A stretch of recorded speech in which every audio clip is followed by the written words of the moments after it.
안녕하세요. 이슈 체크를 통해 투자 아이디어를 찾는 테린이 아빠입니다. 내용 보시고 도움되시면 구독, 좋아요, 알람 부탁드리겠습니다. LG전자가 이제 핸드폰 사업부를 접는데 이 접는 것 때문에 이제 시장에서는 관심이 많죠. 거기에 따라서 이제 어떻게 이제 주가를 보고 있는지, 시장에서 어떻게 보고 있는지에 대해서 말씀드리도록 하겠습니다. 중요한 애널리스트 보고서 한 3개를 보는 게 제일 편한 것 같더라고요. 제가 이제 여러 가지 좀 찾아봤는데, 우선 첫 번째로 이제 유진투자증권 보고서 보시게 되면은 이제 MC 사업부 철수한다. 이거는 뭐 이미 다 밝혀졌고 언론상에도 다 나왔고 공시도 나와 있죠.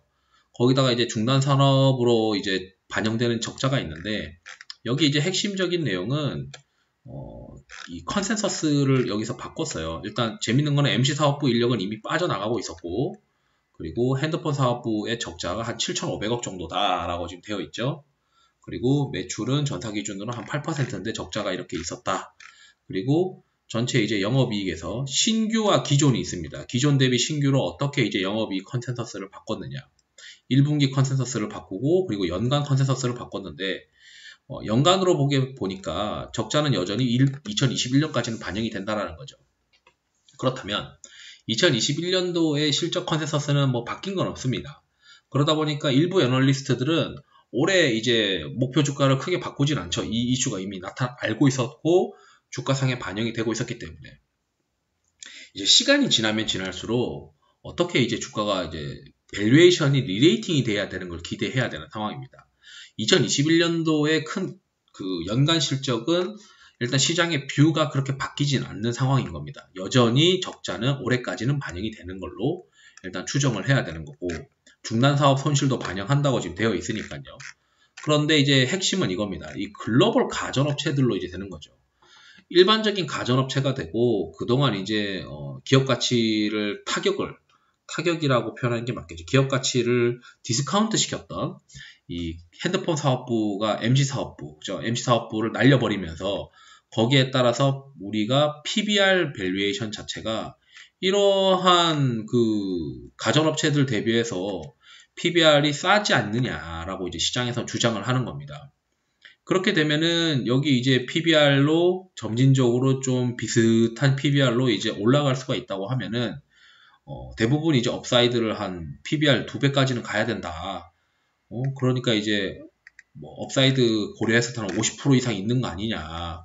거기다가 이제 글로벌 가전업체들과 또 마그나랑 이제 합작법인도 이제 설립하면서 장기 성장 포인트가 있으니까 장기적으로는 PBR 2배에 수렴할 가능성이 높다라는 게 이제 직관적인 투자고 그렇게 하지 않고 이제 막 서브 오브 파트로 이제 사업부별로 다 그 밸류에이션 매겨가지고 이제 합치는 방식으로도 많이 하죠. 거기서도 이제 그 기존에 있는 MC 소속 인원은 뭐 LG전자 내 기타 사업부 또는 LG 마그나, LG 에너지 솔루션 등으로 재배치한다. 이거 다 보낸다고 이제 얘기를 하고 있는 거고 지금 주가가 이제 뭐 지금 15만 원대인데 목표 주가를 막 22만 원 돈으로 해놓은 거죠. 회사가 이제 큰 변화가 있으니까 거기에 따라서 그 근처에 그 유사한 피어 그룹들 대비해서 밸류에이션이 갑자기 싸 보이는 효과가 있는 거다. 그리고 더 이상 디스카운트를 없고 이 애널리스트는 MC의 영업 가치를 0원으로 이제 추정을 했다. 물론 이제 2021년까지는 이제 적자가 어느 정도는 이제 반영이 될 텐데 2022년도에는 그런 게 없으니까 이익이 점프업을 하면서 온기로 MC 사업부의 실적이 이제 반영이 되는 거죠. 그렇게 되다 보니까 여기 이제 막 사업부별로 밸류에이션 매겨가지고 여기 철수 가정해서 이걸 0원으로 잡아가지고 영업가치 매기고 LG이노텍 제외한 거 하고 나머지 지분 가치를 시가총액에다 갖다 때려 넣으면서 순차익금 빼고 거기다가 이제 그 목표가를 한 22만 원으로 이렇게 됐는데 그냥 이거 뭐 복잡하게 보지 말고 이 밴드를 보시죠.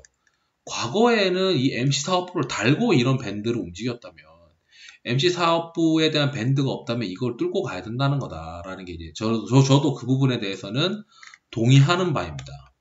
MC 사업 철수하게 되면은 2021년도 약 이제 ROE가 또 이제 점프업 할 수 있다. 그렇다면 이제 PBR이 올라가야 되는 거 아니냐. 이제 그 이야기를 하는 거죠.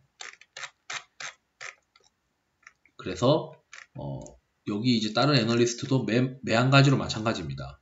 단기적으로는 2분기 때 중단 사업 손실을 반영한다라는 걸로 살짝 조정을 받았는데 길게 봤을 때 지금 IT 쪽의 대형주가 업사이드 50% 이상씩 보이는 기업이 잘 없어요. 그렇기 때문에 이러한 이제 밸류에이션이 재평가되는 어떤 이러한 기회는 자주 있는 일이 아니다. 이 자주 있는 일이 아닌 이 LG전자를 어쩌면 우리는 그 IT 쪽에서 필수로 또 챙겨가야 되는 기업일 수도 있다.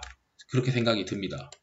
그렇다 보니까 이제 MC사업부의 축소가 이미 확정이 됐고, 확정으로 인해서 세론 뉴스도 어느 정도 지나가면서 크게 이제 이슈가 없다고 생각을 하면, 제가 제일 걱정했던 거는 사업을 중단함에 따라서 반영되는 어떤 이 비용을 어떻게 이제 할 거냐, 그리고 그 비용이 생각보다 크지 않을까라고 하는 우려가 있어가지고 고민을 많이 했었는데, 일단 오픈 다 되었고, 거기에 대해서 어느 정도 그 비용이 이제 있을 거다라는 것도 이미 다 되어 있고, 인력에 대한 것도 뭐 에너지 솔루션으로 보내고, 신규 뭐 조인트 벤처로 보내고 하면서 비용도 제가 봤을 때 크게 이제 감소될 수 있는 어떤 요인들이 좀 있지 않겠느냐. 타사로 보내는 거나 마찬가지인 부분도 있으니까. 그러다 보니까 이제 제가 봤을 때는 밸류에이션 디스카운트 요인이 너도나도 이제 해소될 수밖에 없다라고 보고 있는 것 같습니다. 영업 중단 공시가 세론 뉴스로 작용하여 하락 마감했다. 그렇지만 2022년도, 지금 이제 LG전자는 2022년도 실적을 기준으로 보는 건데, 이제는 분기별로 실적이 발표할 때마다 LG전자가 점진적으로 우상향할 수밖에 없습니다. 왜냐하면 실적이 이제 되면서 우리가 눈으로 드러나는 어떤 체감하는 만큼 MC사업부의 중단 효과가 드러나는 게 하반기라고 생각을 하면, 그 하반기가 되기 전에 주가가 어느 정도는 밸류에이션이 리레이팅 되지 않겠느냐. 그렇다면 지금 지수가 이만큼 올라와 있는데, 여기 올라와 있음에도 불구하고 추가로 또 업사이드가 있을 수밖에 있는 기업은 잘 없다라고 생각하면, 대형주에 누가 뭐 50%씩 업사이드 보고 투자하겠어요?